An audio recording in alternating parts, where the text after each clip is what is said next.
Hello, so today in this video I'm going to be talking about, it's a continuation of the series Let's Talk Money, and I'm going to be talking about debt. And I know debt is a controversial topic at best, and I can't deny that there is both the good kind of debt and there is the bad kind of debt, and I'm going to try and portray debt in the most clear way such that you can be able to decipher what is good debt and what is bad debt. So let's get straight into it. Debt is based on, let's first start. What is debt? Debt is when you require money that you don't have, or let me put it in a different way, when you require money that you're not earning yet, or that you have not earned yet. You can require it for a purchase of a certain product, for a payment for a certain bill, you can require it for a variety of reasons. And the requiring of the money is purely independent from, when you require money that you are currently not earning, most probably it might have not been a planned requirement that you didn't expect to require that kind of money at that given time, so you had no choice but to incur debt. Or it will be it was planned. Let's say you wanted to purchase a home, so you had planned out and you sought out to seek some sort of financing, and then you chose to go in the debt path. So the reason that brings you to the decision of incurring debt is independent. I can't highlight all the possible scenarios that might provoke you to incur debt, but first of all, I'm going to divide those scenarios that push you towards incurring debt into two. The first one is the planned scenarios, whereby you have set up a plan, a strategy of achieving something, and for you to be able to achieve that, part of the plan is incurring debt, and also the plan dictates how that debt will be incurred and how that debt will be paid for. So that's the first kind of debt, the planned. And there is the one that is unplanned, that is something happened and is all of a sudden required a lot of money in order to maneuver that situation that has happened. So it was not planned, it was more of a situation that you just found yourself in, and you had to find a way to get some money, and so you chose the path of debt.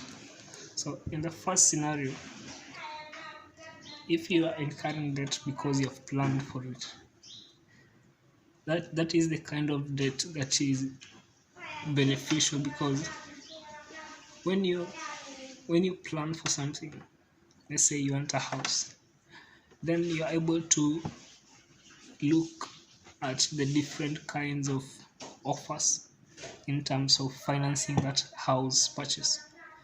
In this case, these offers are in the form of mortgages. So let me use the word mortgage because it refers to the offers of financing a house. So if you had planned to purchase a house and you're looking for financing for that house, you would be able to go through a category or a list of mortgage offers, and you'll be able to choose the mortgage offer that best suits your expectation and your requirement. That is the plan, that is mortgage. Let's say you want to purchase a car, you also go through the same path. But now, when you're in that scope of a planned debt, that you are planning to incur debt. While you are planning to do that, you should be also planning to figure out how you're going to pay that debt, because that is part of the plan. You can't just plan on how you're going to get the money and not complete the plan by planning for how you're going to pay it back. For example, if you are purchasing a house, you could be doing so because you want a place to live, or you could be doing so because you want to have a rental income.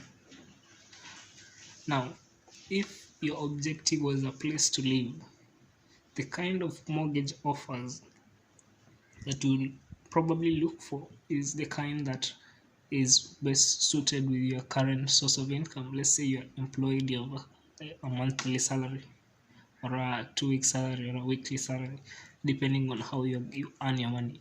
So you're going to marinate your source of income with your mortgage so that they are directly correlated, so that at no given point do you have a scenario where you are paying more in debt than you are earning in income. That is if you are planning for residential. If it is in a commercial sense, then you have to configure that mortgage such that the rental income is able to cater for the mortgage payments. And you have to consider also how that schedule of payment looks like, and how your schedule of rental income looks like, and whether if there is any risk of having more debt than income or more income than debt, and which I would prefer having more income than debt, but you have to look at it in terms of the numbers. Now, we have discussed one part of planned debt, but and also another part of planned debt, and also you have to consider there is this planned debt where you are planning to buy something that doesn't make money. For example, you incurred debt, and then you used it to purchase a car. Now, if that car is a personal car, then for sure it doesn't bring any income. And given that's the case, you can't say it is going to pay itself. You'd have to for that car to be yours, and to be yours for a long period of time without being repossessed. You'll have to figure out a way that the money you are earning as income is able to sustain you and sustain the debt prepayments for that car, because that car is not making any money. But now that is another part of the plan. Yes, you have also, in purchasing car, you have to look for the best offer in terms of the financing plans for purchasing the car, the interest rates, all that. After you found the right offer, you have to configure it then back to your income. So now, given that you have, maybe if you are employed, you have practically 1 or 2 sources of income. So you can't use that source of there's a limit to the amount of commitments you can make on your income. The first commitment was for your sustainability. The second commitment might be your mortgage. The third might be your car, but you can't keep committing it unless that income is on a constant increase trend, so that you can increase the commitments on it so that they are at par, so that the more you pay, the more you earn, the more you earn, the more you pay. But if you increase the more you pay and don't increase the more you earn, it reaches a point where there is a deficit. You're paying more than you're earning, and that is those are the scenarios that turn a good debt into a bad debt.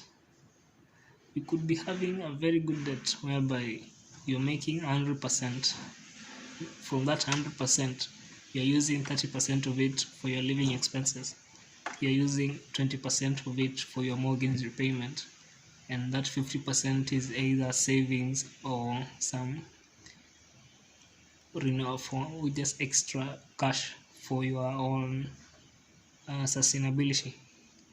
Now you put yourself in that is good debt, whereby you have 50% of surplus income.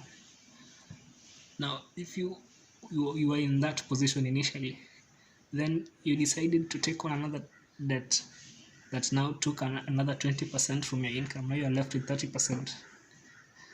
Then you saw it again, maybe I can take another one. You took another debt for another commitment. You took another 20%. Now you're left with 10%. Now, in that position where you're left with 10% of surplus, you are at more risk of being in a bad situation financially than when you are having 50% surplus. Just based on the numbers, 10% of surplus and 50%, you can see the difference. So in terms of debt, it might be that you are financing the right thing, but if you are over-financing your income, then that means you have less income left. And if you have less income left and you have more commitments, then you are sort of aligning yourself towards a bad situation, whereby either a deficit or some shock in the market might cause, or some interest rate adjustment might cause you to be filed for default, might cause you to default on any of the commitments you've already made. So taking that, now let's go back to the second kind of debt incurring, that is the unplanned. Let's say you find yourself in a situation where all of a sudden, let's say you didn't put insurance on your house, then all of a sudden or let's say another, let me say a practical situation that is most relatable. You have your phone, you're walking on the road on a call, then all of a sudden somebody steals your phone. And you try chasing them, but they seem to maneuver around faster than you, and they get away with the phone. Now you're left in a situation where you don't have a phone, you don't have anything, and you have to communicate to some people. So you choose to go to the nearest bank that you have an account, take on a loan, and that debt you use it to finance another purchase for a phone, because you didn't have any defense against that sort of event. It is not a planned event. You didn't expect to be robbed a phone, but you still need a phone, and you, according to your income, the logistics, you don't have surplus, and so you are in a situation where you involuntarily incur debt. Now, given that situation, that debt is sort of reasonable, because now you need to communicate and all that. But still, if you had positioned yourself in a place where you had surplus income, so that all your income is not committed, then you would not have needed to take that debt, to incur that debt in the first place. But then again, there are other situations. Let's say you have a health complication, your health insurance can't cover it, and you also have to incur debt. Also, that's another thing. These are unplanned events, and you find yourself in debt.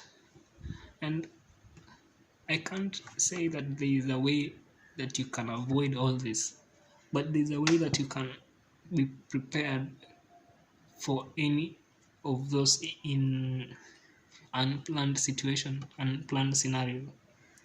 And that is stemmed from having a diversified portfolio of investments.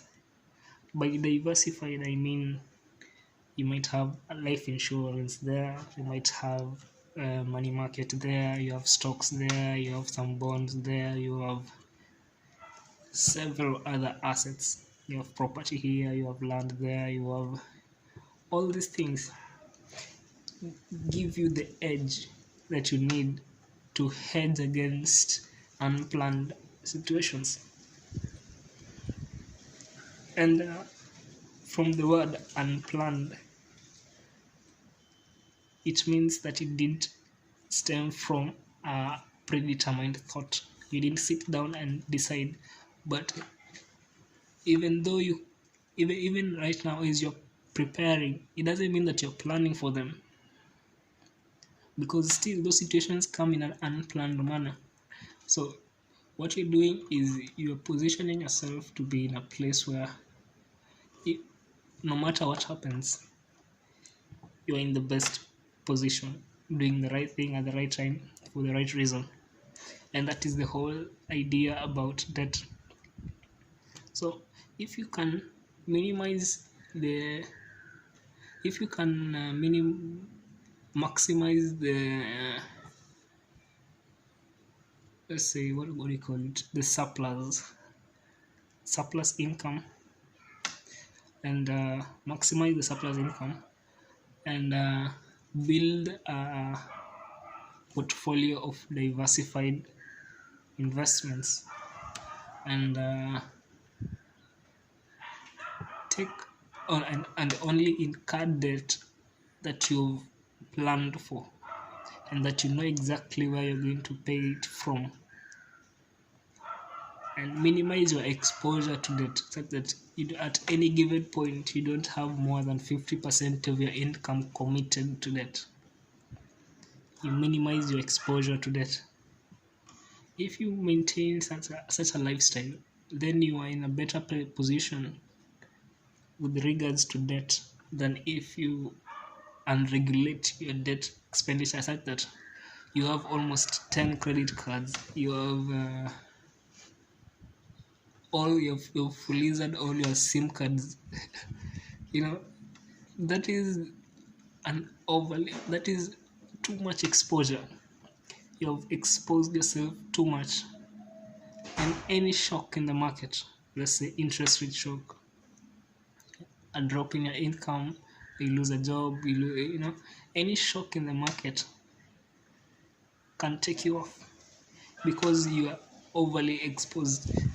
There's this saying in finance where the most leveraged investor suffers the most during a market volatility scenario, because they are the most leveraged, they have the most exposure. But if you have if you limit your exposure, if you maintain your risk by limiting your exposure to risk, then regardless of how the market behaves, you are in the best position, the better position, that is. And so that is what I had to say about debt. And to recap, we have talked about planned debt, the unplanned debt. We have talked about how to position your debt, how to avoid being in a situation of taking unplanned debt, that is through diversified investments, how to take on debt in terms of the planned debt, how to configure a plan that is complete, so that as much as you're planning on how to take the debt, you're also planning on how to pay it back, so that the plan in itself is independent, so that once you initiated the plan, it just rolls from beginning to end without any complications.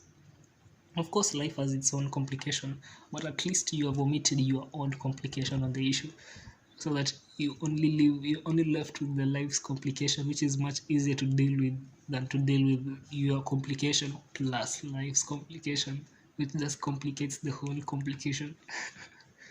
So yeah, before you take debt, you should watch this video, refer it to a friend who is about to take debt, and also stay informed, like, share, tell me what you think about debt, what mistakes you've done with regards to debt, and what lessons you've learned. Share it in the comment section below, and I'll sure comment it back, and I might make a video on it. Like, share, subscribe, stay tuned. See you in the next one.